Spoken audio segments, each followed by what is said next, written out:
Welcome to the Parenting Brief. I'm your host, Jessica Stewart Gonzalez, an Arizona working mom and office chief for the Office of Children's Health at the Arizona Department of Health Services. Parenting is a tough job, but it's also one of the best jobs out there. If you have questions, concerns, or simply on the search for helpful parenting tips, you've come to the right place.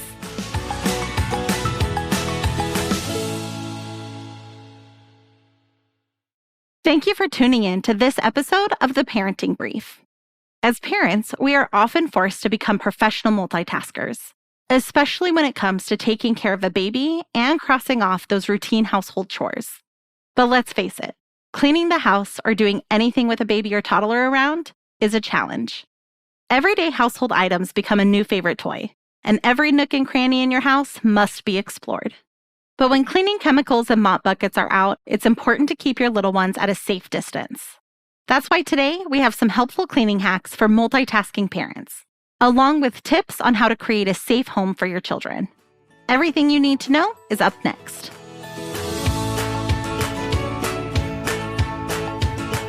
So with us today is Adam Rodriguez. Adam is the Emergency Medical Services for Children Program Manager at the Bureau of Emergency Medical Services and Trauma System at the Arizona Department of Health Services. Thank you for joining us, Adam. Thanks for having me.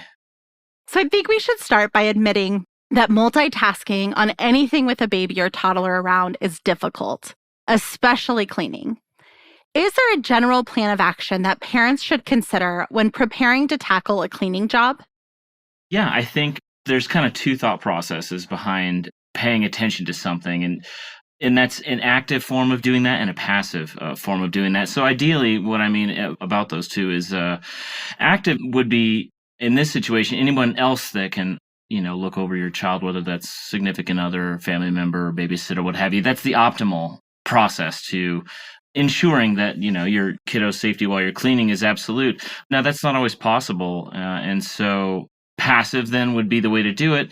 And that means you're using something that, sort of pacifies your child, whatever that might be, if it's a movie or whatever their favorite form of entertainment is. But with that, a little bit of caution, because you're relying on that item or whatever they'd like to fully entertain them. And so depending on the age of your kid, they can be a little bit quickly. They're more mobile as they get older. And so you have to acknowledge that. You have to say, if I am going to put on their favorite movie or TV show, that you also have to do a couple extra things to make sure that form of paying attention to them is going to be adequate. And so, for instance, like a low music volume, so you can keep an ear on them, so to speak. And so you're certain that you're able to hear anything going wrong. And then a little bit of forethought before you start cleaning, knowing where your phone is, knowing where it is specifically with respect to needing to contact emergency services. And so there's a couple things you can do before you even get into it that are just some thought processes to put into place to say, okay, how can I really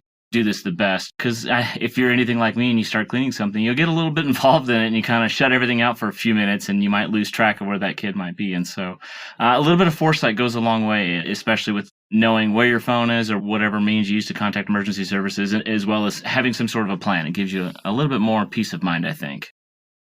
So as we all know, kids are curious and love to get into trouble, even though they don't always think that's what they're doing. They're just exploring usually. And oftentimes their favorite toys aren't toys at all, but everyday household items. Why should parents keep an extra close eye on their kiddos when the cleaning products, mop buckets, and supplies are out? Oh, sure. I mean, so the method with respect to, because I think a lot of people use a tote or something like that, or they don't like to go make 1,000 trips for each individual item they might need. But that is in and of itself sort of what provides some safety to your children, that if you only use one chemical at a time, rather than bringing along a bucket or a tote or whatever you have full of a glass cleaner or a surface cleaner, whatever types of products you use, the idea to use them one at a time and to make those trips is what's keeping them safe. And what that does is that, if you think about what the cleaning aisle looks like or what any cleaning products look like on the shelf at the grocery store, if you go to look at washing detergent. They're super bright colors on those packages, and they're fun. They're fun neons, greens, and they attract me. And so I don't, of course they attract a child. And so when you have that bucket full of bright colors, it makes it a very stimulating item for children. And so naturally they're drawn to it, as I would be. And so the other problem this presents is that if the unthinkable does happen, we have a hard time in some cases identifying what exact chemical that your kid may have gotten into or on them. And that makes it all that much more difficult for the medical personnel to deal with it. And so one chemical at a time is a great system, albeit inconvenient to use since you have to do a lot of walking, but one at a time is in and of itself. And then, where you're storing them is obviously out of reach as well. You would have that somewhere up high or somewhere behind a latch or something to that effect. And you had talked about the tote of materials, but also when mopping or cleaning things up where you're using, or even just cleaning the bathroom with the toilet. Can you talk a little bit about that risk of water in cleaning products and the mop bucket or the toilet or the bathtub when you're cleaning the bathtub, and a drowning hazard? Oh, goodness. Yes, absolutely. When I think anybody thinks of the word drowning, the picture that immediately comes to mind is a pool, just because it's the most obvious and a reasonable place of drowning would happen, which is the very thing that fools a lot of victims and victims' families of these happenings, is that they don't realize that simply a mop bucket with just a couple inches of water, as little as 2 inches of water, is enough for a drowning.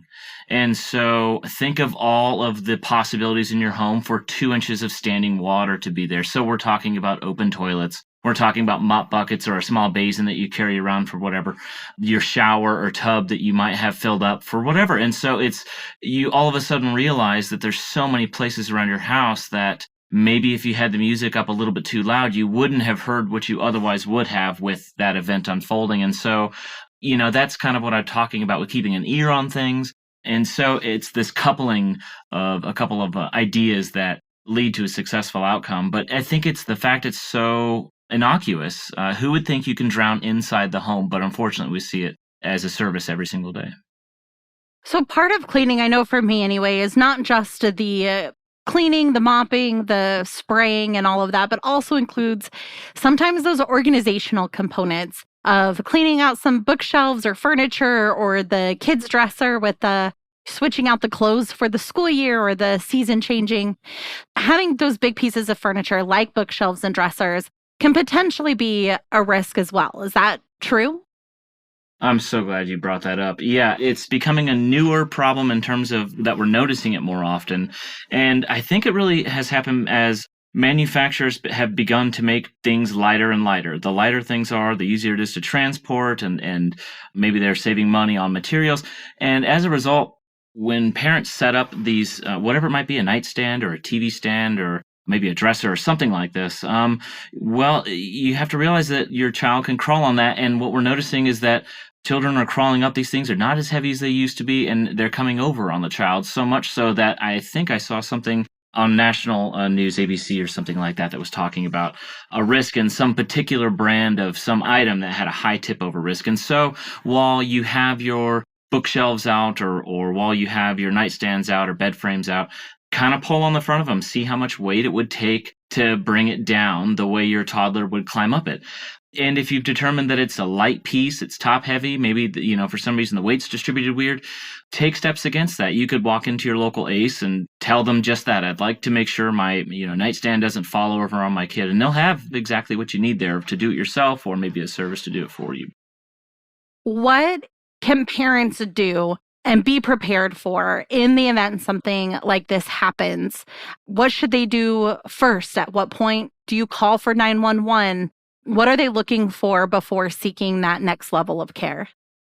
Well, the very first thing to do as a parent is realize that something's happening. And so as a parent, you're usually pretty good at that. I think that's built into you. Even if you're not a parent, I think we can all kind of generally have a look at a pediatric and say, oh, maybe this kid's not doing okay. And so with respect to the chemicals, poison control, 911 is perfectly fine. If you don't know your local poison control, you can still call 911 and they should be able to get you through. And that's a little bit of foresight. If you know that you're going to be cleaning, you might want to look up your local poison control number directly.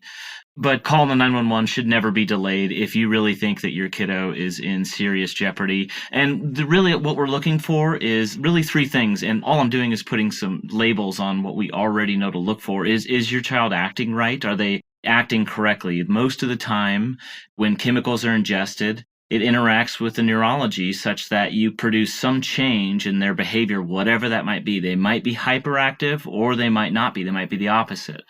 And so hopefully being able to identify the chemical that pediatric has gotten into will greatly streamline any service, any follow-on services that you need.